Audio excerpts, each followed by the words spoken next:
Come with me for the day to do parkour. So every year there's this huge event called Move NYC, and people travel from all over the world to train on this huge parkour set that we build for only the weekend, and then it gets taken down. I had the privilege of coaching some workshops for the first time ever at this event. So I actually went to the coach's tent and I ate breakfast, and I got to put on my killer green tie-dye coach shirt, and then I coached my first workshop of the weekend. It was actually just a beginner class, but it was a great warm-up for the workshop that I was going to coach the next day.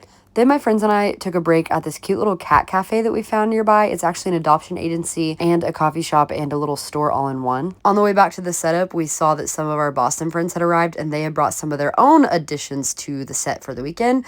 And instead of helping them, I just filmed them. Then I went to hang out, and it was so nice. People were starting to show up. Old friends got to be reunited with one another. Most of the time we go months or even years without seeing people in the community. And I spent the morning working on flips. It'd been a while since I'd been on an air track, so it was kind of struggling to get the hang of it, but it was good work nonetheless. Then it was time for lunch, so I went back to the coach's tent to fuel up. Then I started working on some power challenges. I got this fun little dive Kong. I think it was the furthest dive Kong I've ever done. It took me a few tries, but it was really nice to do it. Then I started working on an inward 360 dive roll, which I had never tried before, and I landed on my head at first.